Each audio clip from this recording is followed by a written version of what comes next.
truths that modern psychology would prefer you never discover.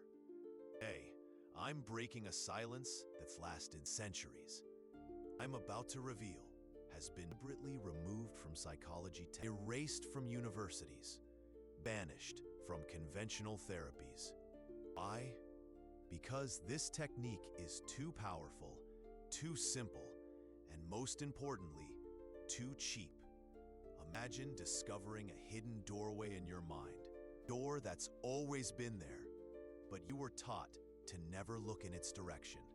Eckhart Tolle discovered this door by chance on a night of complete despair, when he was about to give up on everything. What he found on the other side changed not only his life, but our understanding of what it truly means to be alive. But before I show you this technique, I need to tell you the truth about why it was hidden. In the 19th century, psychology was emerging as a science. Wilhelm Wundt, considered the father of modern psychology, was creating the first laboratories. There was an obsession to transform the human mind into something measurable, quantifiable, controllable. Anything that couldn't be measured in a laboratory was discarded, considered unscientific. It was at this precise moment that a millennial discovery was deliberately ignored. Psychologists of the time knew about this technique. They had access to ancient texts, Eastern practices, mystical teachings, but there was a problem. This technique didn't require years of therapy. It didn't need medication. It didn't need degrees or certifications. It worked on its own. Have you ever wondered why anxiety and depression are only increasing, even with all the advances of modern psychology? Why millions of people undergo therapy for years without finding the inner peace they seek? ... The answer will shock you. It's because the most effective technique for alleviating mental suffering has been purposefully removed from the therapeutic arsenal, replaced by methods that keep you dependent on the system. Eckhart Tolle didn't invent this technique. He merely rediscovered what has always been available to humanity. And when he began teaching it publicly, something interesting happened. Many psychologists were furious, not because the technique didn't work, but precisely because it worked too well. It rendered years of academic training obsolete. It questioned decades of complex theories. It threatened an entire system built on the idea that mental healing is complicated. But the truth is the opposite. Mental healing is frighteningly simple. So simple that you were taught not to believe in it. Let me ask you a personal question, and be honest with me. How many times have you felt that your mind is your greatest enemy?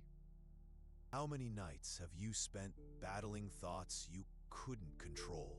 How many moments of peace have you lost because you were imprisoned in the past or anxious about the future? I know what that feeling is like. I too lived in that mental prison for years. I discovered that the key always in my hand. The technique I'm going to teach you has a simple name. Don't be fooled by its simplicity. It's called pure presence. And for centuries, it has been the best-kept secret of true spiritual masters. But before I explain how it works, I need to prepare you for internal resistance. Your mind will try to convince you that something so simple cannot work. It will create 1,000 excuses, 1,000 distractions, 1,000 reasons for you not to try. Why? Because your mind is afraid of losing control. This technique does exactly that. It removes control from the chattering mind and returns it to your deeper consciousness. Eckhart Tolle discovered this on the worst night of his life. He was 29 years old. depressed for months, suicidal, sitting in bed at 3 in the morning, thinking about how to end it all. Life had lost all meaning. Every day was mental torture, an infinite repetition of the same dark thoughts. He had tried everything: traditional therapy, medication, philosophy. Nothing worked. In fact, the more he tried to understand his mind, the more entangled he became in it. Then, on that fateful morning, something extraordinary happened. Inner voice whispered with complete a lapse in the making, the question that would change the course of human understanding of consciousness. Who is this I? In that fraction of a second, Eckhart experienced something that modern psychologists cannot explain. He completely disconnected from the mental voice, and for the first time in his life, he experienced total silence. Not just auditory silence, but mental silence. So profound that it seemed to come from another dimension. It was in this silence that he discovered who he really was. He wasn't the voice in his head. He wasn't his thoughts. He wasn't his emotions. It was the consciousness that observed all of this. And this discovery changed his life instantly. From one moment to the next, the depression disappeared. The anxiety evaporated. The fear dissolved. Not because he solved his problems, but because he discovered that it was never really him who had those problems. It's just the mental voice creating infinite dramas. Here's the secret that psychologists don't want you to know. This separation between observer and thoughts is not something mystical or supernatural. It's the basic structure of human consciousness. Everyone has access to it. Everyone can experience it. Only thing that prevents you is the mental conditioning you've received since childhood. You were taught that you are your thoughts. You were taught that you are your emotion. You were taught that you are your personal history. And that's the biggest lie ever told to you. You are none of that. You are the one who observes all of that. And when you truly understand this difference, your life changes irreversibly. Because you have finally discovered who you really are. But to get there, you need to master the technique of pure presence. This technique has 3 layers of depth. The first layer is what Eckhart calls the space between thoughts. Have you ever noticed a tiny gap between one thought and the next? Microsecond of silence. It usually goes unnoticed. Most people never perceive this space because they're hypnotized by the continuous stream of thoughts. You learn to pay attention, you discover something revolutionary. In that space, you are completely presently at peace, completely yourself.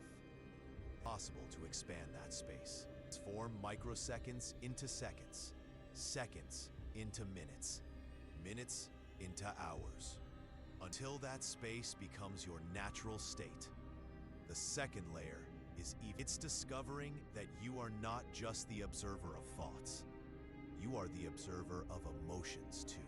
Every time you feel anger, sadness, fear, or anxiety, there's a part of you that remains perfectly calm, observing the emotional storm without being swept away by it.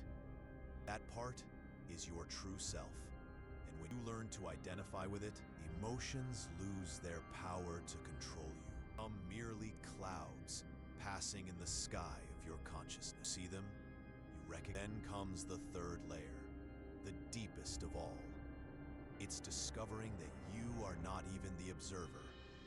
You are the consciousness itself in which everything appears.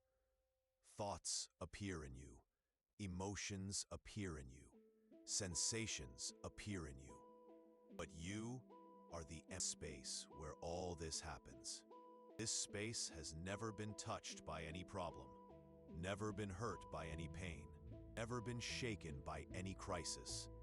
It is perfectly intact, perfectly pure, perfectly at peace. And that's what you truly are.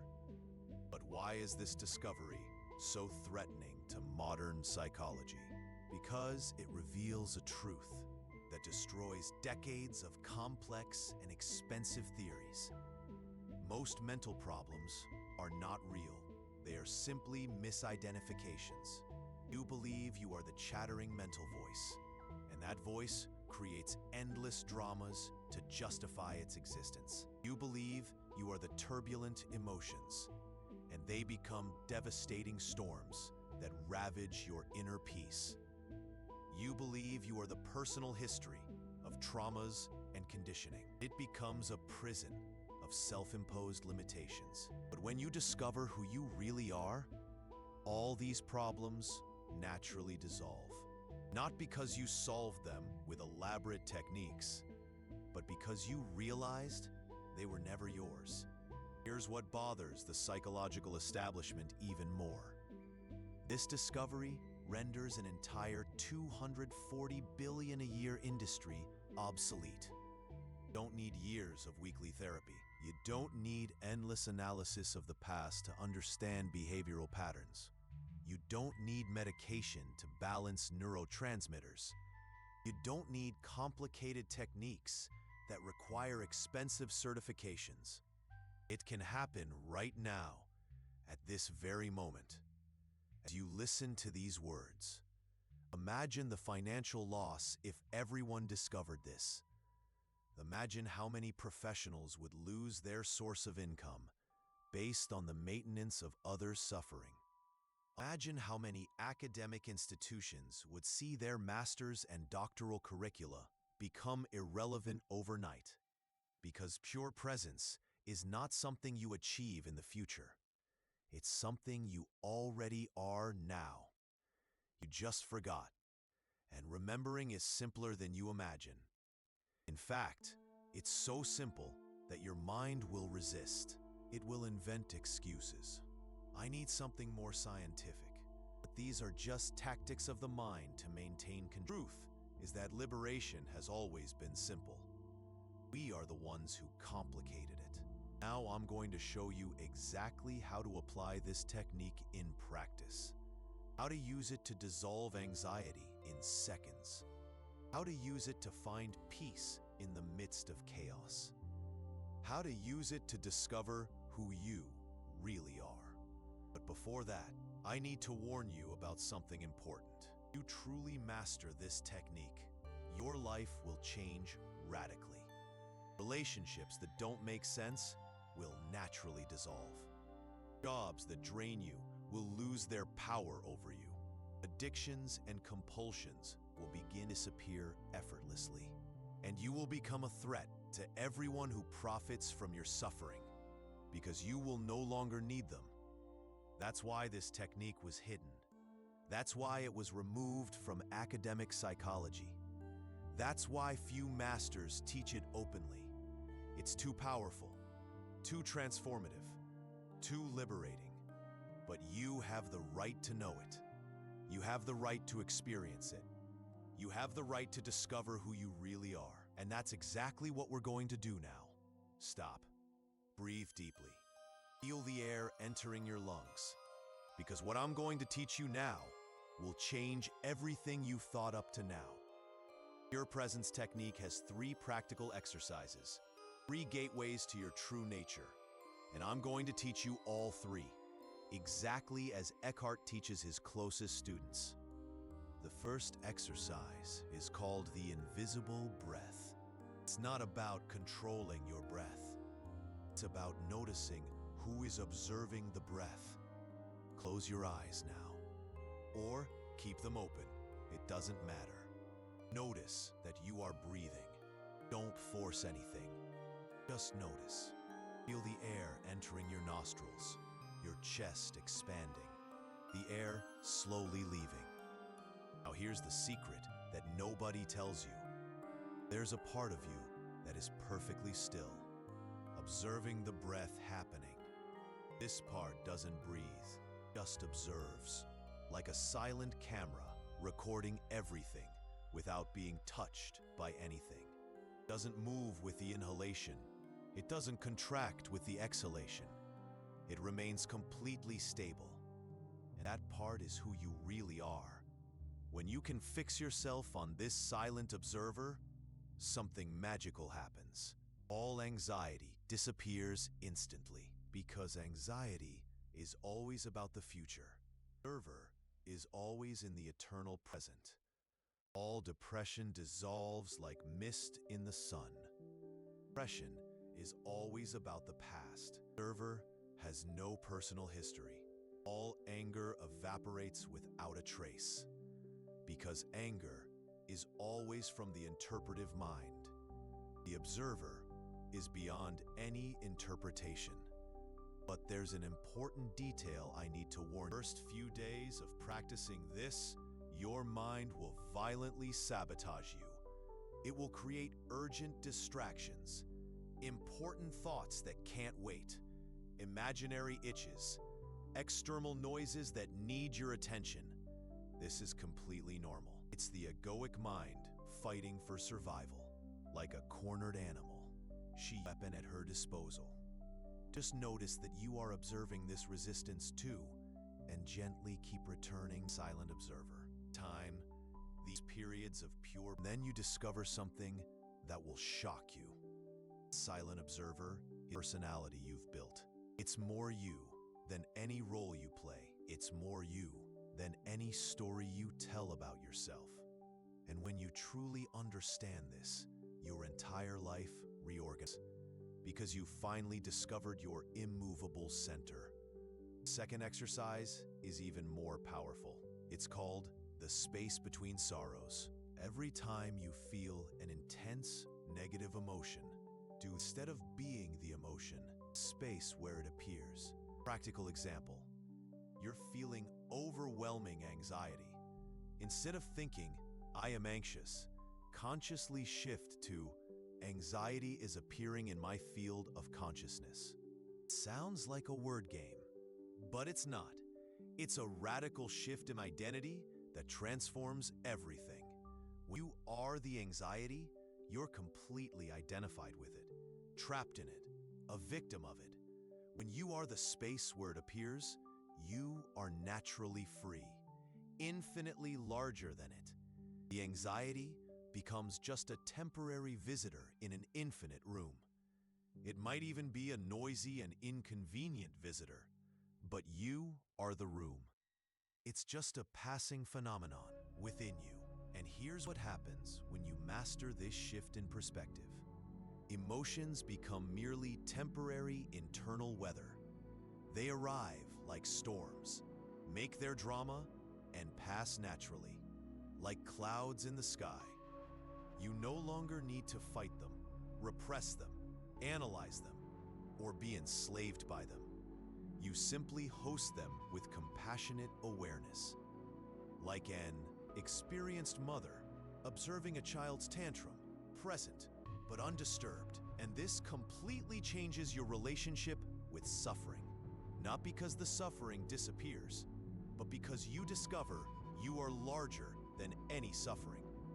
Now comes the third exercise, most advanced and transformative. It's called the dissolution of the observer. So far, you've learned to be the observer of your thoughts and emotions. But there's something even deeper that will revolutionize your understanding of yourself. You can dissolve even the observer and discover that you are the pure consciousness itself in which everything appears. I'll guide you through this transcendent experience now. First, become the observer of your thoughts. Feel yourself as the one who watches the mental flow. Now, observe the observer. Who is observing the one who observes the thoughts? Keep asking with total sincerity. Who is observing the one who observes the observer? It's like peeling an infinite onion of layers of identity. Each layer you remove, you discover an even more fundamental consciousness.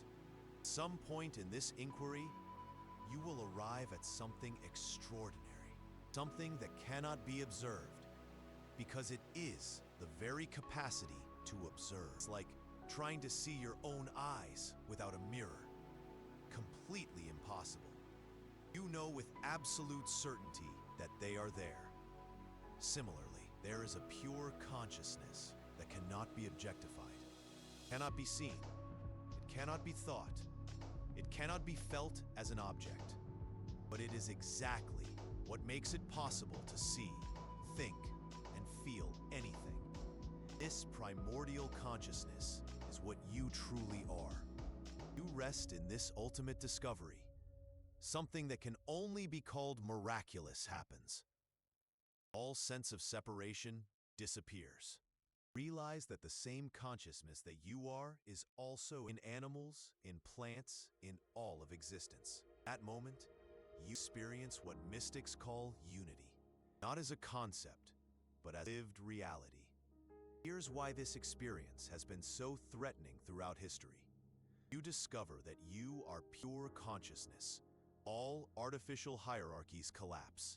You are no longer controllable by external authorities. You are no longer manipulable by promises of future salvation. You are no longer sellable to products that promise completeness, because you've discovered that you are already complete, always have been. This discovery comes with a responsibility that will change your life forever. Because now you know the truth. You can no longer feign innocence.